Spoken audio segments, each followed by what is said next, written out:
Invasive Species comes out when this drops tomorrow. It'll be out tomorrow. Uh, Everyone listening should go buy it. Run, buy it. I know. That's what I mean. They should. They should. Before we get into questions and stuff, could you give our listeners elevator pitch? Sure, though I'm so bad at these, I have to tell you ahead of time, That's especially for this perfectly book. acceptable. I think because it's a genre blend, I kind of stumble over the explanation, but yes, it's a genre blend, kind of suburban drama meets folklore, meets mythology, meets cozy horror, which is a term I have never heard of until this year, by the way. I guess I just think of horror as one giant happy family, and just like everything else, we have to have all these sub-genres and stuff. And so somebody else told me this was cozy horror, and I was like, okay, I'll use that. But it's really the story about monsters and what makes people monsters. What is the definition of a monster? And it's focused on four women in the 1980s who are kind of trying to fulfill their own ambitions. And the deeper they go into trying to fulfill those, in a way, the more monstrous they become. And in their obsession over their own things, they kind of neglect what is a real monster in their neighborhood. And she's really kind of the question about who is the monster in the book and who is the invasive species in the book. So the title is supposed to be a bit of a double entendre. I mean, I liked it. I like the book's really good. I'm Thank not. you. Yeah, I was gonna say I really enjoyed it. I don't know. Cozy horror is again what you said. Like marketing, it's all made up. Yeah, It's like yeah. yeah, whatever makes people understand what the book is. Even though I feel like there's certainly scenes in this that are that Right. punch that Maybe punch not that punch cozy. hard punch harder than cozy horror. I don't know. I have read plenty of cozy horror, and I'm not. There's some people who are very like, adamant. No, that's not horror anymore. But there's certain things in this book that absolutely hard and mean and sandpaper, which is really all I ask for my horror to be. Is just have some sandpaper, be a little mean at Yeah, times. I need that too. I need that in my horror. Right. And that's I it delivers. I don't know. I try and be uh inclusive versus exclusive about Sure. what horror the genre can be. Even though this book is more than this that. It is like you said, it's like there's mystery in it. It is also it's fast paced. I don't know. I people call everything a thriller now, so I don't know what a True. thriller They is really do. anymore. I don't know what that means anymore. So sure, it's fast. I say it's fast paced. It's a page turner. I don't know if it needs to be more than that. Really, my first question is, I guess, a more broader question because it's like the thing that I was like, oh, well, you've written so many mysteries, and now this is your first foray into this. What is your approach different at all when you were changing into with more horror in the story? Was there more challenges than your typical, when you're writing a mystery? In a way, it was so much more freeing because mysteries have so many rules. And talking about genres, same thing. You go to the mystery section, and this is not just a mystery book. This is noir or detective fiction or police procedural or cozy mystery or blah, blah, blah, blah. And everybody has their rules. And when you try to break the rules, and I feel like I have been kind of pushing out my cage for a while now. You get kind of called on it by readers who are like, this is not what I expected. This is not what I came here for. You cursed or you did something that is against the rules. And, they get upset because they have expectations. And I'm over here like, I can't have a murder and have somebody say golly gee. I just can't. It just feels too fake. And my whole thing is that this is going to sound weird, I respect violence. I never want to trivialize violence no matter what I'm writing. Violence is serious and it has an impact on its community, regardless of what that community is. And so I can't do golly gee because that seems to diminish the impact of violence. So for this book, I was like, I didn't even know who I was writing it for. This is something that I've wanted to write for years and years. And I have a very honest agent, and I kept sending it to her, and she was like, it's not ready. You're not letting yourself go. You're not going dark enough. You're not being honest enough with your voice. It's not ready. And I kept just kind of putting it back in a drawer. And then I don't know, just one day, I think I was just angry enough at the world and about so many situations that I just started writing it again. And I was like, oh God, I'm ready. Let's go. Let's have some carnage and have some fun and let some anger out. And so in that way, it was easier. It was a little bit harder to say to my inner writer self, like, it's okay if you don't know what this is. If you're meshing all of these genres, just let the story, trust the story. And I did. And honestly, I had more fun writing this book than I have ever had writing anything because it was just so freeing. I was going to say there are times I think I knew that going into the story, like, oh, this is your first horror adjacent book, and I'm like, and it feels almost like feels like a cozy mystery that has been co-opted by an unseen darkness. Yeah, I'm possessed. She's It been creeps possessed.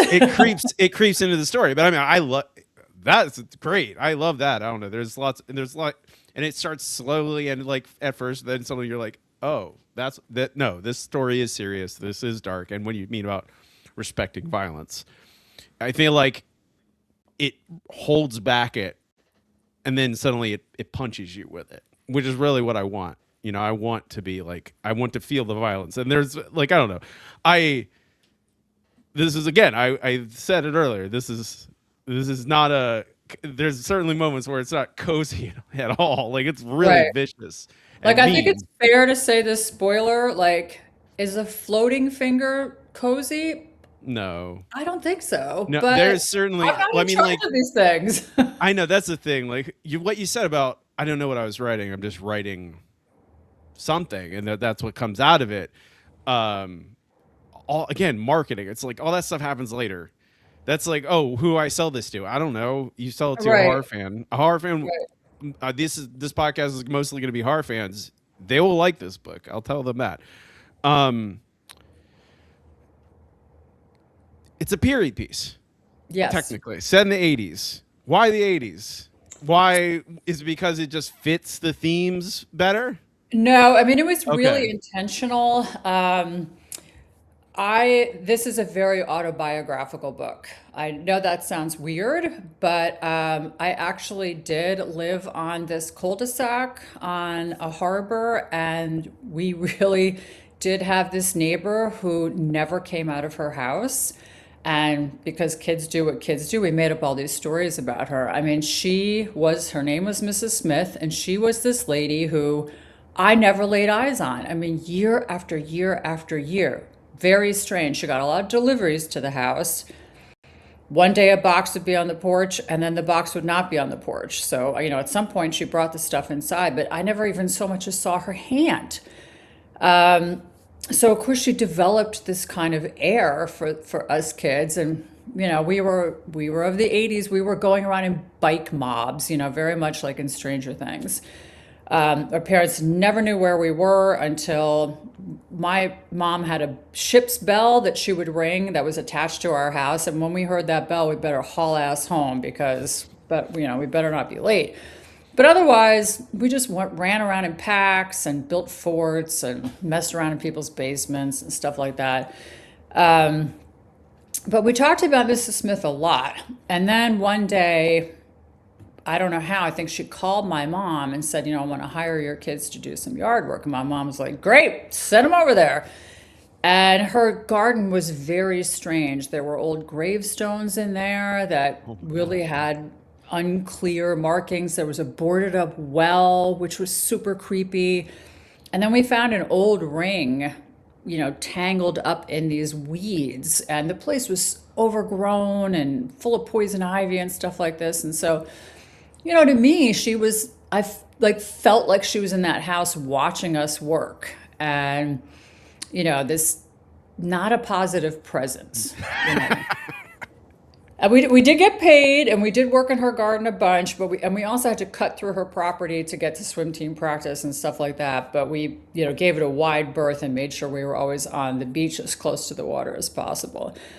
But also the 80s was a time where the women in the neighborhood were starting to go back to work after having kids, and the jobs they were doing were different from the jobs that their mothers were doing. So it was the women joining the workforce and all the tumult that created for them, for their families, in their marriages. And, I didn't notice that as a kid because I was totally self-absorbed. But upon reflection, I realized that none of the families that I grew up with, nobody stayed together. Everybody got divorced.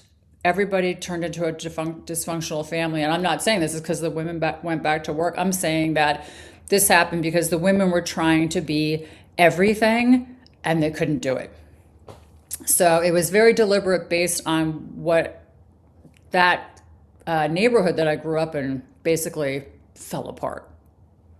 It is that the the the schism of the generational shifts, the change of like, oh, now women are no now this woman Natalie, real estate, she's gonna be a real estate agent, and the struggle she's facing in the office too about appearance, which there's so much in this book about Yeah.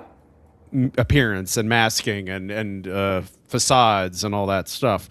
Um, Speaking of those characters, those POV characters, the four POV characters, three generations of women, I guess four, sort of. Not Kind of, really, yeah, yeah. kind of. It's a distant, the Right. distant past fourth generation. But why did you choose those three or four? I guess with Mrs. Smith being the antagonist, but why those four why were they the viewpoint into the story? Well, I definitely wanted to have a mother-daughter relationship because I wanted to show how the stress of the mother's life was going to immediately impact the daughter's life, and kind of how in families we can pass down negative things. We Yeah, can pass down alcoholism, we can pass down body shaming, we can pass down gender insecurities. We can pass a lot of that down. And I wanted to show that, especially since during the early 80s and all through the 80s, advertisements geared toward women, especially younger women, were almost entirely focused on appearance and what you should look like, and then also how you should act, the idea of like being a lady versus showing emotion or getting angry or raising your voice or anything unladylike like that. I mean, you would think in the 80s that wouldn't be so prevalent, that was behavior from the 50s, but it definitely was. And then the Una character, who's the Icelandic housekeeper, who's in her 60s, so she's a I little love bit her. older than the other women. I would die for Una.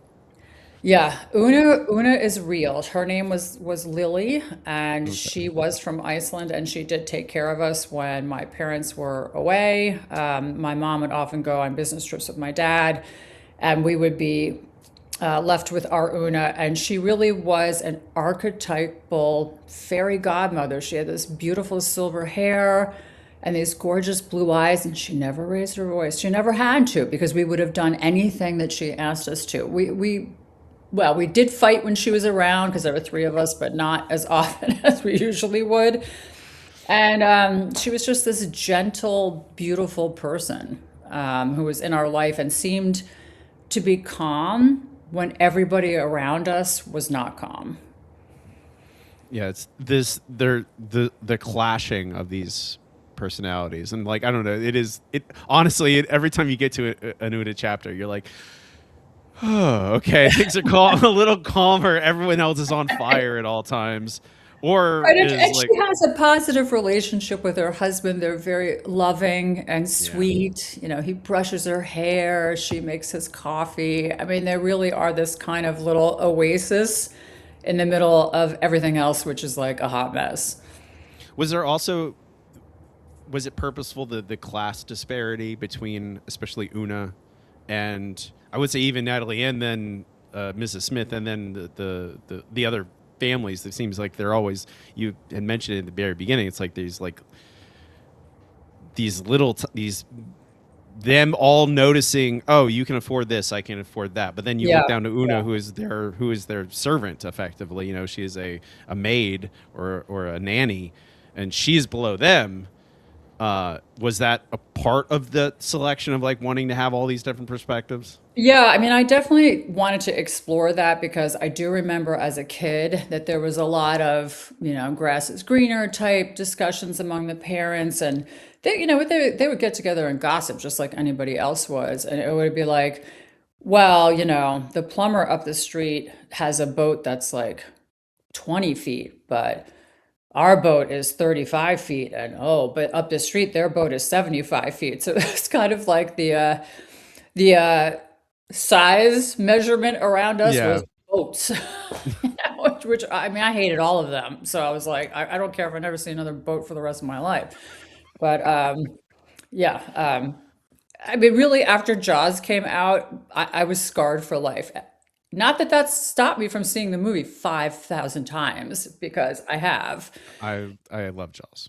Yeah, I I love mean, I Jaws. love it and I hate it because it really changed my relationship with the water as like a young teenager because, and I'm still scared of it. Like, if you said, okay, we're going to go out in the middle of this large body of water and we're going to go jet skiing and water skiing, we're going to jump off, I'd be like, hell no, I'm not going. I mean, it's that. Although it's down there. I mean, I'm in Florida, so I'm well aware of Oh, the yeah. the the. I mean, we know it's not just the oceans either. It's also like murky lakes where you, if you're going to touch bottom, it's going to be slimy and you're going to feel weird Yeah, stuff touching well, you. and you guys have like all kinds of aggressive bull sharks who are Critters. learned to Yeah. go Yep. to from salt water to non-salt water. That's a pretty amazing evolutionary adaptation that I don't want to get to know. I was gonna say, what did you? There's a lot. There is there's science stuff going on in this. Yeah. Is that in your background? Did you do research for this in particular? Or you I just know did. I that's did research okay. for it. I just think that anything that you can bring in as far as like realistic data kind of grounds a horror novel. I like that when I'm reading. I just finished Luc Dumas' recent book. It's yeah, it's on my list. I need to read that a Yeah, lot. well, one of It the looks things I great. really loved that he did was bring in all of this medical stats and science stats about obesity and medicine and the history of um, handling obesity and the food we eat and stuff. And it made all the crazy stuff in the book anchored. And I've always admired that about horror writers who do that well, because I feel like it makes you forget that this is a fictional story. And you're like, oh, yeah, talk to me about alienation. And I believe you all of a sudden about this monster that's existed for millennium. Okay. I really, I mean, when the title is Invasive Species and you get it, it's adding another layer to me. It's always like that, when you are throwing in all the themes of, and you're layering in themes, and then you layer each part of the theme with the, the genus, the species, whatever you want to call it, the Right, scientific right. fact of different critters and animals. But it does also, like, that is how we connect to our largely our fears of the water, and is like, oh, there's animals in there, and what are they and what can they do? And I don't know. I was also like, Jill was, I was that same kid.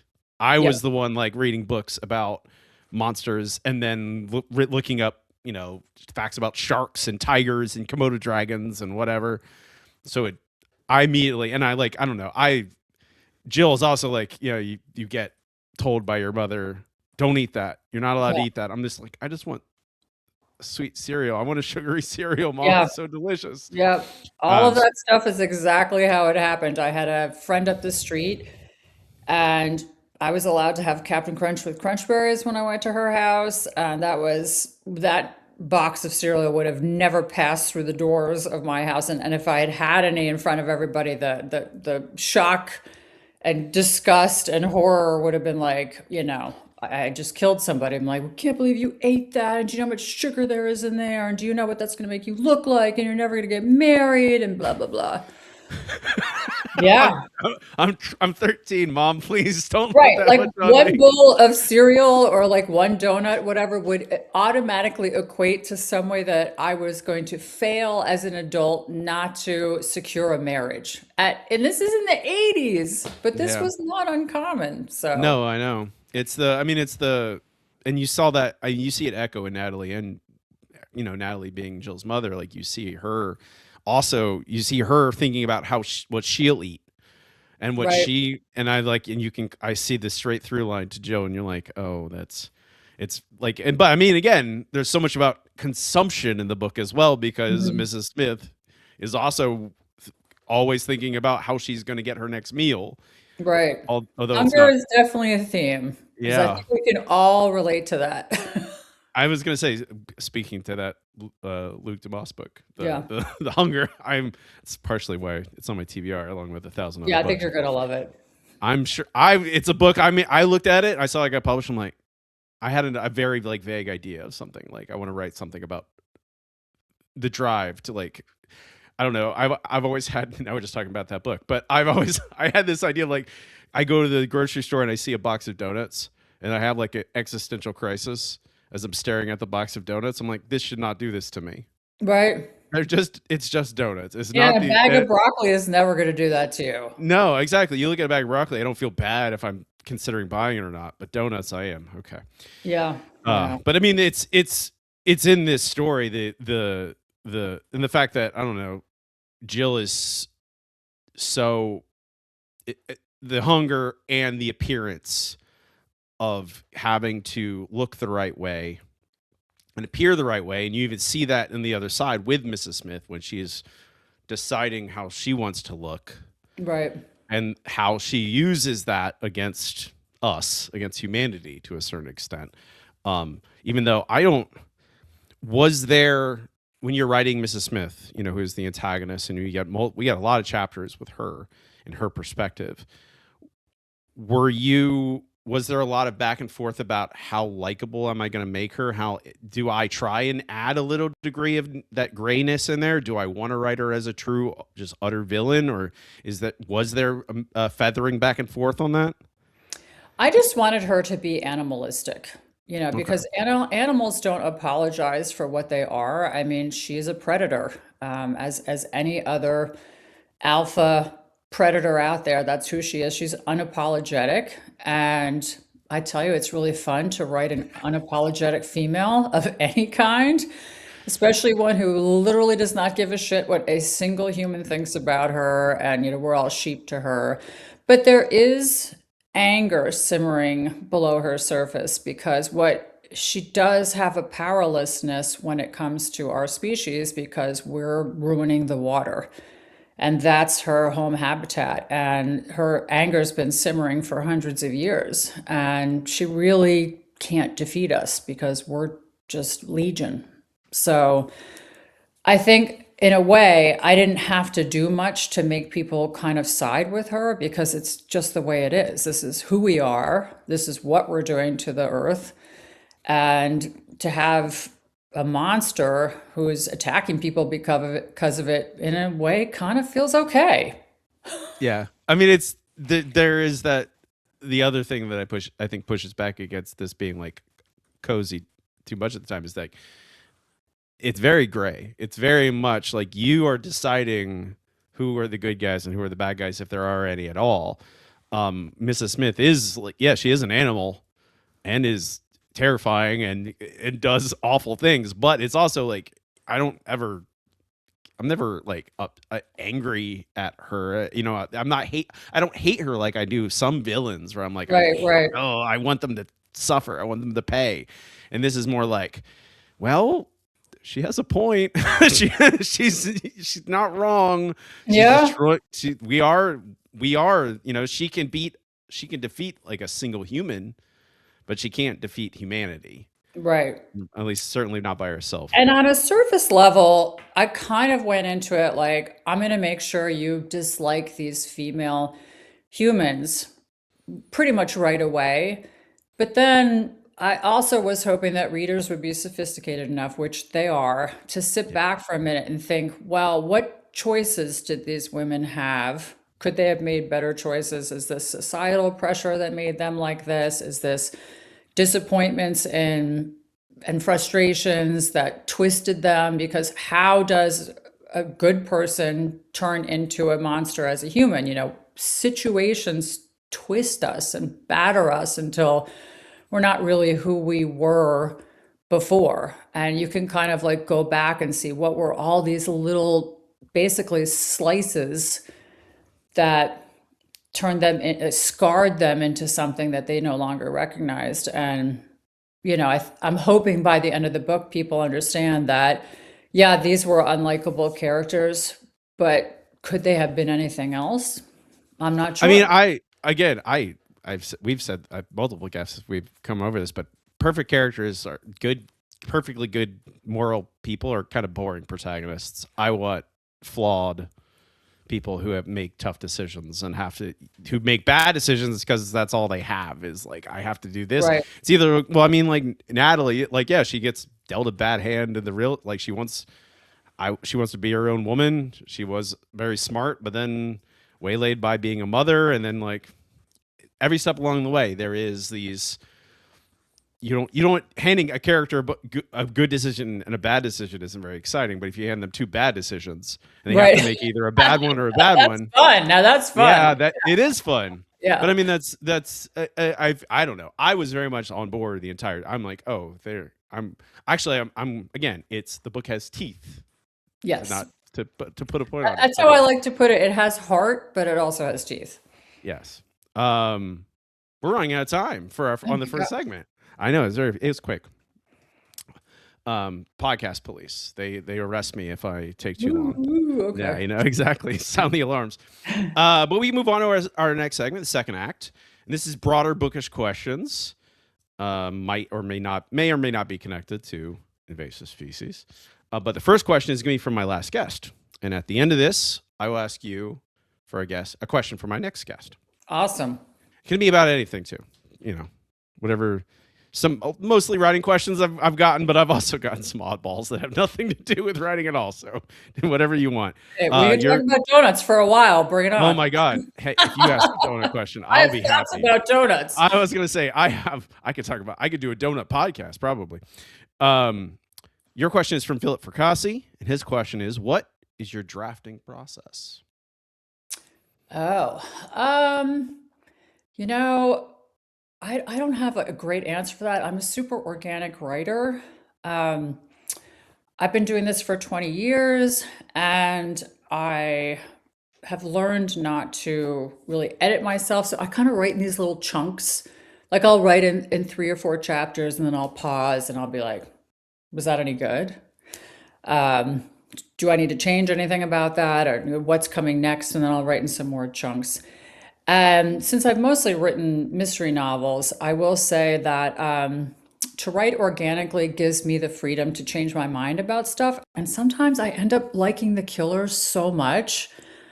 I'm like, well, I don't want you to go to jail. I really like you. So maybe I'll amend you a little bit, and you can do like a minor crime, and then we'll have somebody else be the killer. Or I'll really like somebody I was going to murder. Um, but the murder mysteries, I do something which is kind of unusual and maybe a little messed up, but all of my victims, and usually the killer, come from DMs. So I ask people, I am here to avenge readers, basically. So I ask readers to like send me a DM on Instagram, and I open this up, like twice a year or whatever. I go, okay, I'm going to start a new book, and I need a cast of terrible characters. Who has done you wrong?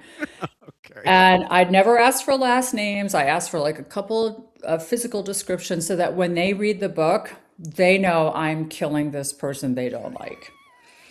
And it's very satisfying for me because I know there's one person on the other side of that book who I'm kind of getting vengeance for. And I don't do these for like petty little things. I do these for like deep hurts, you Meaningful know. things, yeah. And I don't care what gender they are, I don't care what race they are, I don't care what they look like. I'm happy to, get back at them in print for this victim. Which is funny because people are like, "Don't you ever ask people to be your, heroes?" I'm like, "Nah, that nobody wants to be a hero. Everybody wants to take somebody out." So that definitely helps me with characterization in my mysteries. And as far as the process, again, I just write in chunks, and then I write during the like 5 days of the week, and then on Saturdays and Sundays I'll edit and do promo, and then Monday's more the same. Okay. Good. I mean, that's solid. I mean, you said you didn't have a good answer. That's a good answer. It's just kind of weird. No, I mean, everyone's weird. I think that's the thing. We're Yeah, yeah. all, We better it's be weird because everyone's bespoke. We all have our own, we've hack away. We start one way and then some of it works and we stick with that. Then we move we're constantly changing. Your next question is the question I ask everyone. Who is a writer more people should be reading? And you can give as many answers. You can give multiple names if you'd like to. okay, I'm currently obsessed with this Scottish thriller writer. And again, we're back saying that everything is a thriller, but boy, these books are thrilling. Her name is Helen Fields. I read one of her books in January and I just can't stop reading her backlist. And what I love about her is kind of what we talked about. All of her characters are gray.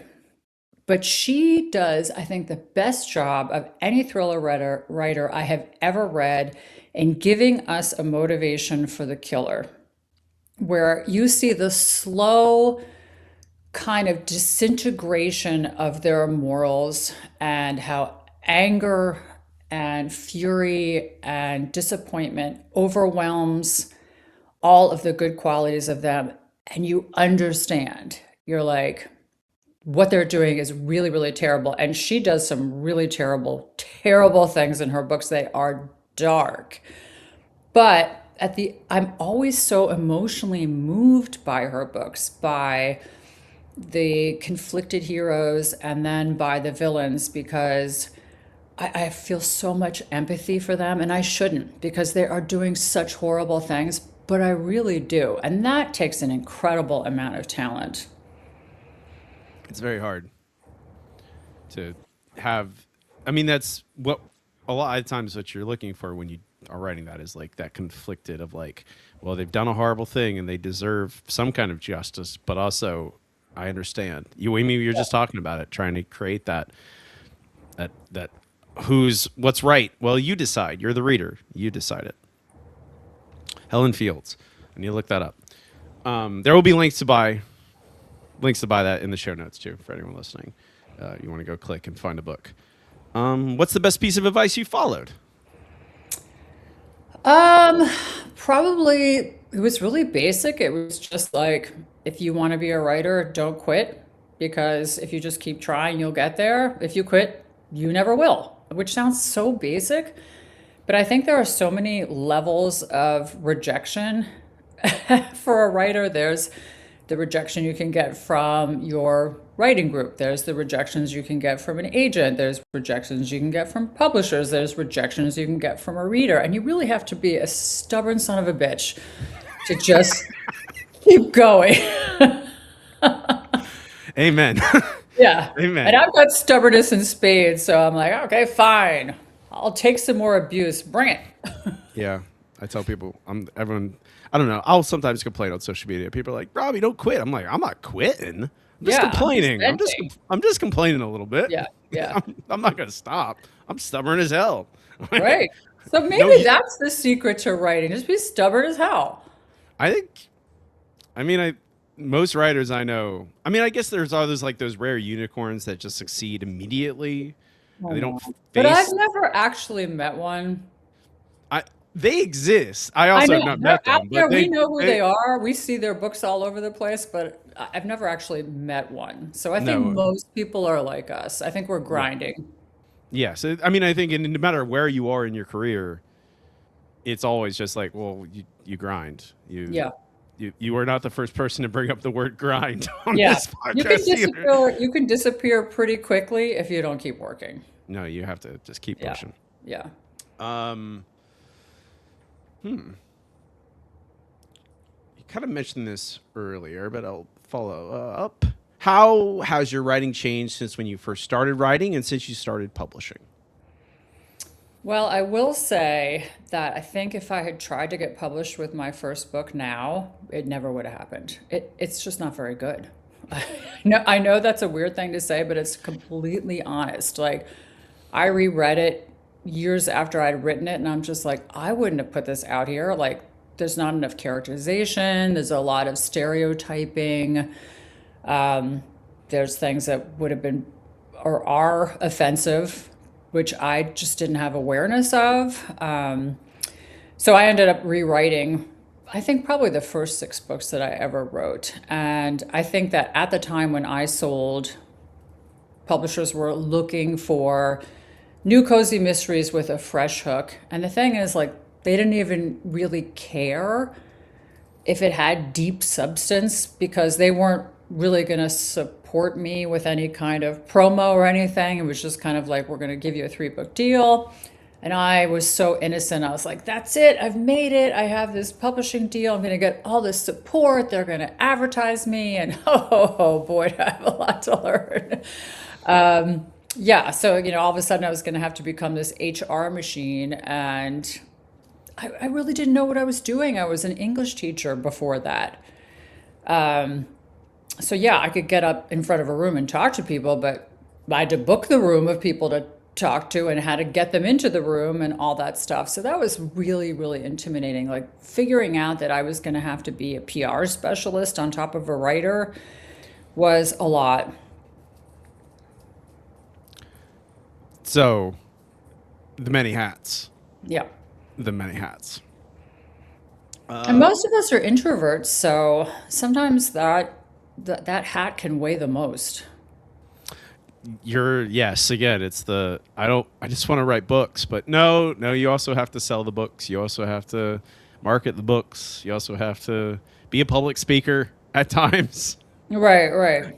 But thank which goodness there's people like you because an interview is like this is us having a conversation. Like this doesn't feel exhausting when you have to kind of go out there and be like, please buy my book, you know. yes. Aren't I charming and wonderful? And that's hard because I I am also often I mean every day I'm on the other side of this, but it's just I don't know. I also just want to learn about writers and reading and the business. All this stuff is endlessly fascinating to me. ever changing. And yes, ever changing. Yeah. That's how I start. I just did a publishing seminar for my writing group, and the first thing I say is publishing is this at this exact moment. It will change tomorrow. It's going to Yep. constantly change, and you have to just be ready for it. That's so true. Do you listen to music while you write?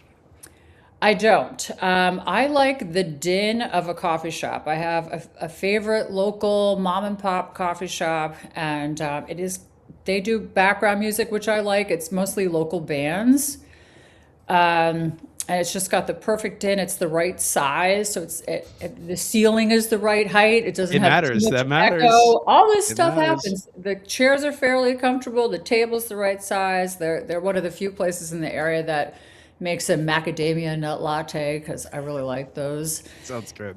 Yeah, and I love all the baristas, so that's kind of like my home office. I used to write with music, but for some reason, I'm kind of like talking to myself now, so that doesn't work as much.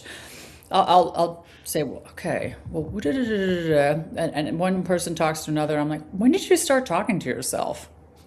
Apparently, I just have.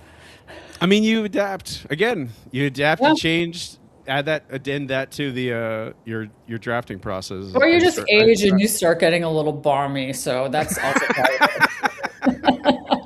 This is a menopausal brain now. I really don't know what I'm doing. You're doing great. Thank You're you. doing great. Um, Speaking of, what is a practice that helps keep your writing momentum going? So I have a weird strategy for writer's block, but I love it. I want I weird. recommend this to everyone.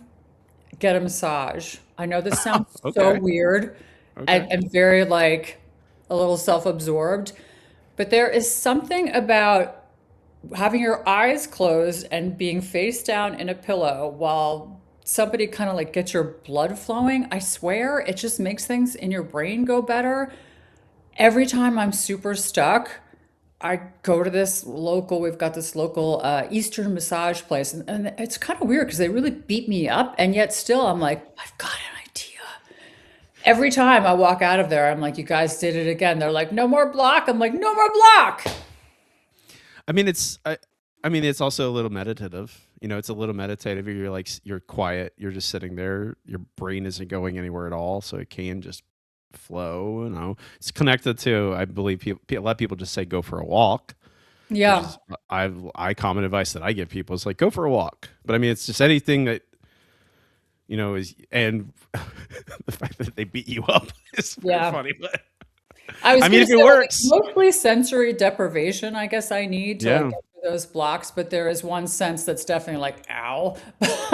So they're not all deprived at the Well, I mean, moment. it's also just nice. It's nice. You know, you're just Yeah. like you release some tension and some stress, which is also sometimes is a cause for like when you're stuck on something. You're like, oh, well, I'm stressed out, maybe Exactly. And about you the can, world for and me, the I can feel it story. like right between my shoulder blades. I put all of it right there. And I think that writers and people who spend all of their time at the computers, all of us get that between the shoulder blade knots. So, hey, I think this should be like a tax write-off. We should be allowed to go get massages and somebody else I should pay for it.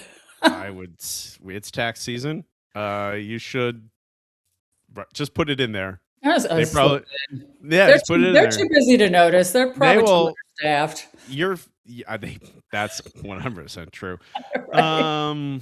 Let's see. We'll do one more question. How do you know, or when do you know a project is done? Um, if I have an emotional reaction to the end, then it's time to stop. If I go beyond that, it's too long, and I got to go back to that chapter where I had the emotional response. I mean, obviously, I'm still going to need to keep editing, which is a process I hate, by the way. I know some authors love editing. I can't stand it. I'm just like, was I like drunk when I wrote this sentence? It sucks. So that I get like imposter syndrome a little bit when I'm editing my own stuff. Like, what am I doing here? Like, who is going to read this? But that's just my own insecurities. So I don't like editing. So I do a lot of that. But with the actual first draft of the story, I really know this is the end. I can feel the last line coming. And sometimes I have to walk away because I don't have it yet. And it has to be really good. So, man, then I might need to go get a massage to figure out the last line. I don't know. I mean, when it hits you, you Yeah. know, I mean, when it. I have a visceral physical response and emotional response to the endings. And if I don't, then I've missed something earlier on in the book and I've got to go think about what that is. It's as good as metric as any, Yeah. honestly. What's your question for our next guest? I would like to know what their last 5-star read that they want everyone to know about. Doesn't matter what the genre is, doesn't have to be horror, doesn't have to be anything. It can be anything under the sun. I just want to know what freaking blew their socks off. Okay. I mean, I love that. The I what that's what book blew your socks off? That's my question. that's where I get my next the next book on the TBR is. That's another thing this podcast gives me. It gives me Yeah, like, I hey, do give love me to more, add to my TBR. So, give me books to read. Um, that's it for the second segment. Time for our last segment, our final all right. segment. It's time for blood. It's time for trouble. It's time for struggle. Time for hardship, be it nuts and bolts mechanical things, be it business, marketing, social media, Okay. uh, literally pretty much anything that you are dealing with or have dealt with recently. What's on top of mind? Oh, there's so many things there. So I've been doing this for 20 years, and kind of as I've gone along, I've had to change my name multiple times. And that's a good and it's a bad thing. So, one of the great things about publishing is that you can die and you can resurrect yourself. So, my first series tanked. Second series did okay, was with a small publisher, they folded. Third series was a complete hot mess. I blame a lot of that on the publisher who put it in the wrong genre, gave me no marketing assistance, blah, blah, blah, tanked. And so each time I kind of went to a different publisher with a new idea, it was like, well, who you are is doesn't seem so saleable right now because you don't have a good sales record, which is kind of hard to be like, okay, what writing under my own name is a failure now. So now I have to become somebody else. Again, a good and a bad. Becoming somebody else is great because you can keep going. But then you have to start all over every time with your marketing and your social media page and all that stuff, which honestly, I love being on Instagram as a reader. Okay, so I love to interact with other readers about books. I love to add to my TBR pile. I like to take photographs of books because that's kind of like therapy for me, just to make this beautiful arrangement and show off other people's books. I really do love to encourage people to read books that I've loved, regardless of the genre. But to have to sell myself on social media, I still find so awkward and cringy, and I'm not good at it. I see other authors who are really good at it, and I'm super jealous of them. I wish I could just make all those reels that make me seem like humorous and witty and charming and funny, and I definitely get jealous of it. I'll be like, wow, they have like 100,000 views on that reel where they're just talking about their book. And like, not only do I think I could not do it, but I just don't have the freaking energy to do it. It's just such an energy suck. Um, and there are things, in all honesty, I would love to never step foot on Facebook again. I hate Facebook. I just think it's toxic. I can't stand the environment.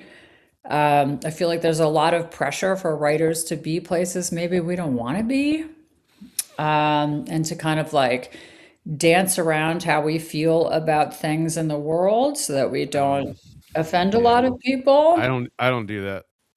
I Yeah, don't dance around that. I probably have scared off some readers. yeah, which is, and I wish I could be more like that, just kind of bolder and more confident in that sense. So, um, I don't know.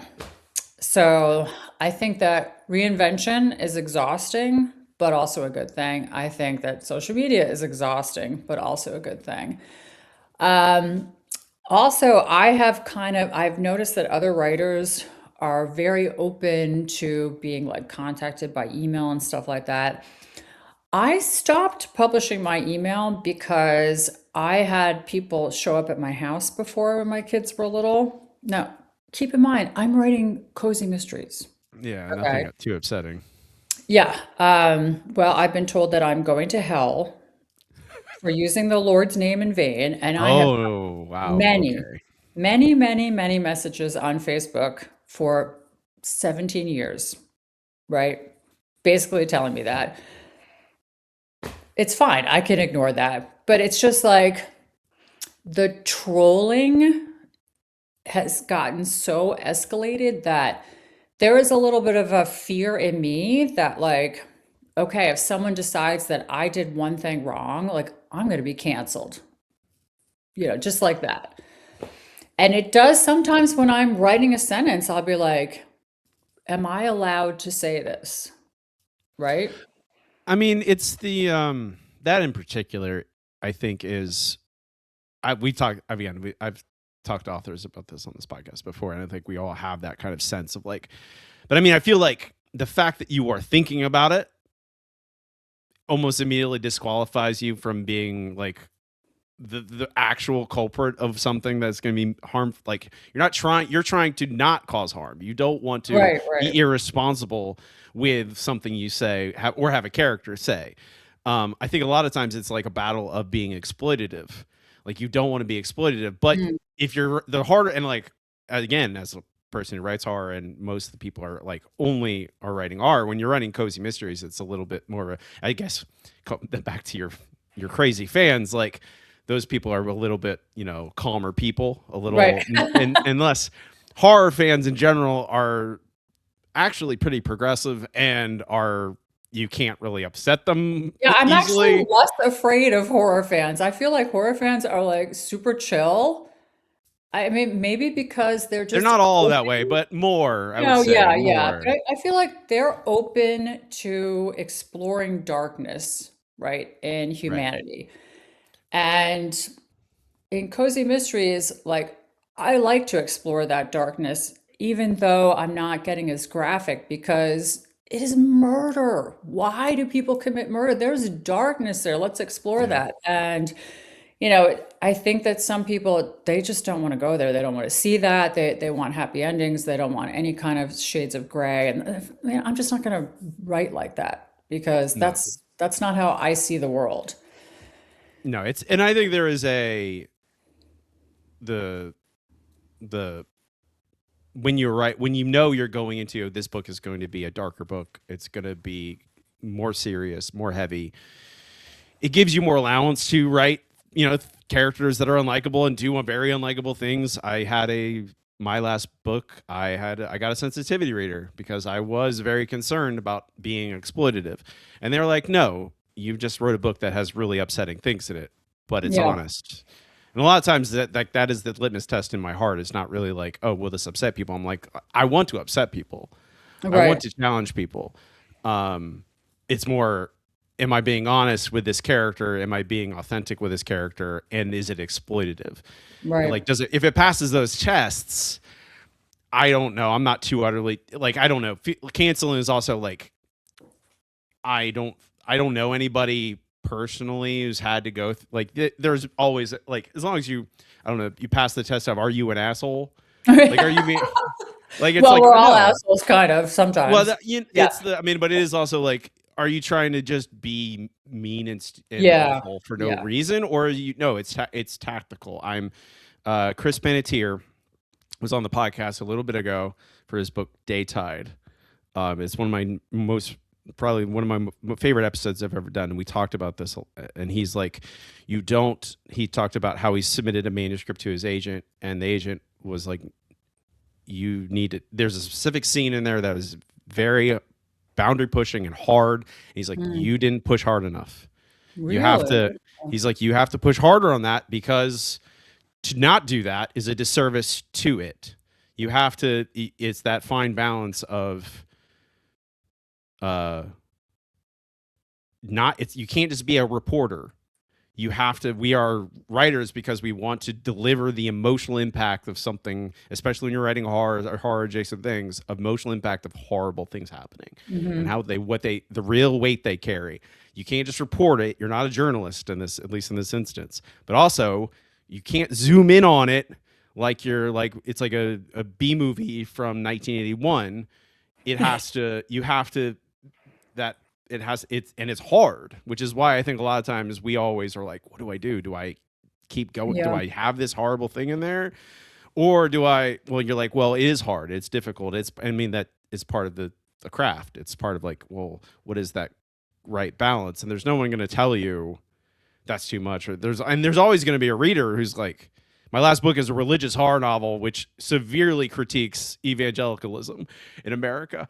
And there are absolutely people who would probably buy some of my other books, but would see that and go, "Oh, I'm gonna no, I pass on don't. that one. Yeah, I'll pass." And I'm like, but I don't care at a certain point. It is, yeah, but I mean, yeah, but it is that I did have that thought. I'm like, is this too much? Is this? And I was even really concerned about. I think the canceling is like a byproduct of it, because when you write something, if you do write something exploitative, you might get people to be like, this is exploitative. And I've seen that. People are like, oh, this character uses racial epithet. I'm like, they're a racist. A Right, racist right, character is right, going to do that. You know, right. they're going to use those words. And I'm sorry if it offends. I'm sorry if it's supposed to be offensive. It's Yeah, supposed to you're be supposed to hurtful. be offended. You better If be offended. Yeah. Yes, I didn't Yeah. like it. It made me feel queasy just to type it. But that's what this book's about. That's what this character is about. I don't know. Right. It's not. I usually go back to what I said at the very beginning. It was like, if you're having that question, you're probably fine. Like, at Right. least in your intentions. Like, sometimes the intentions and what ends up happening get split apart from each other. But And I wasn't so worried about this book. I think I went even darker with the next one that I just turned in to my editor, and I said, I can we please get a sensitivity reader for this one because we really need it because I am not an indigenous person, nor am I have heritage from an indigenous people, and I'm bringing them into this plot, and this gets dark as hell. And what I was questioning was, do I have a right to write yeah, revenge for them when I have no history of this? And that's not the whole plot of the book. It's an element, and so I was like, we can't even, I don't even want you to read this like at an editorial viewpoint without the sensitivity reader first, because there's going to be areas you might say, this whole section has to go. This is not your story. Or, okay, you use this and this and this person to bring about this and this and this point, and so it's okay. And honestly, I don't know what the answer to that's going to be. Wait and see.